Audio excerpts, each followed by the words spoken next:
Часто говорят, что в средние века обычный сельский человек был христианином лишь на словах. На деле он оставался язычником. Так ли это? Давайте разберемся. Сначала нужно понять, что в средние века значило быть христианином. В раннем христианстве формальных требований было немного. Главной задачей было благовестие, а проверка веры ожидалась на страшном суде. Представить средневекового человека сложно. Это был огромный период с разными народами и условиями. Обычно под ним понимают жителя Франции XI века. Возьмем его за пример. Большинство жило в сельской местности. Часть людей была свободной, часть зависимой. Их верования малоизвестны, потому что они были неграмотны. Все сведения приходят из церковных и городских архивов, и священники уделяли этому мало внимания. Христианская вера изначально была народной. По Библии апостол Петр был рыбаком, а Иисус на средневековых изображениях акцентировался как сын плотника. Ранее христиане выжили в Римской империи во время гонений, потому что укоренились в народной среде, у них существовала сеть домашних церквей. Позднее при Константине Великом начались массовые крещения ради выгоды и престижа. Это способствовало отделению монашества. В раннем Средневековье многие народы оставались язычниками, но в некоторых регионах, таких как Ирландия и Италия, большинство уже были христианами. Тогда христианизация происходила через сознательное крещение. При каролингах утвердилось крещение детей, и христианство становилось все более формальным. Во время войны франков с саксами произошло первое массовое принудительное крещение.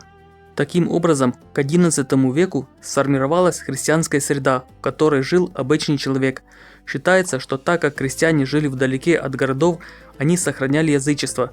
Но за городами располагались монастыри. Они были главным источником веры и знаний, а монахи служили примером истинной веры, самопожертвования, труда и молитвы. В монастырях книг было мало, и они были на латыни. Поэтому обычный человек знакомился с Библией через цитаты и притчи, которые часто использовали монахи и священники. Кроме того, вера держалась больше на чудесах, чем на знании и логике. Чудеса делали ее реальной, а исцеления и знамения укрепляли веру. В XI веке в сельской местности формируется сеть приходских церквей. Они часто располагались на кладбищах и были связаны с почитанием святых. Причисление к их лику изначально зависело от воли народа и совершения чудес. Народные крестовые походы стали ярким проявлением веры простых людей и быстро превратились в мощное движение. Участники считали себя истинными христианами, а не феодалов и епископов. Они надеялись, что их вера дает защиту, поэтому шли даже без оружия и благословения, что удивляло духовенство, не ожидавшее этого. Христианство стало настолько популярным в народе, что монастыри ограничивали прием, опасаясь нехватки рабочих. Монашество стало престижным, часто только для знати. На окраинах Европы еще сохранялось язычество, а в центре остались лишь его пережитки. Богословы, изначально запрещавшие магию, все более относились к ней скептически и считали ее скорее глупостью, чем угрозой. Исключением была любовная магия, ее по-прежнему считали мощной и опасной. Церковь не только запрещала магию, но и предлагала замену в виде освященных предметов и благословений, называвшиеся сакраменталии.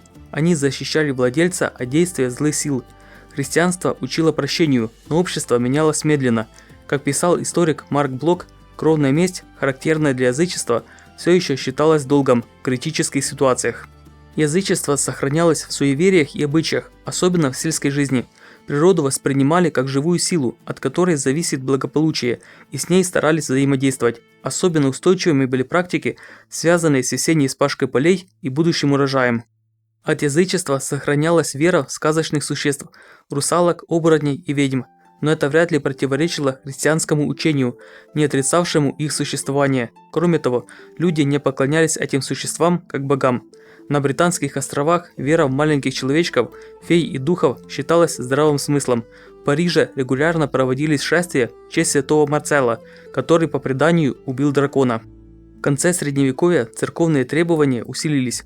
Больше к внешним формам благочестия, коленопреклонение, крестное знамение и другие. В XIII веке стали требовать знания молитвы «Отче наш», а Латеранский собор 1215 года ввел обязательную исповедь и причастие хотя бы раз в год. Часто это считают важным этапом христианизации, но из сказанного ранее видно, что христианство уже существовало в народе, поэтому речь шла о усилении контроля церковью и вытеснении народных форм веры. Подписывайтесь на канал, чтобы узнать больше и не пропустить новые видео.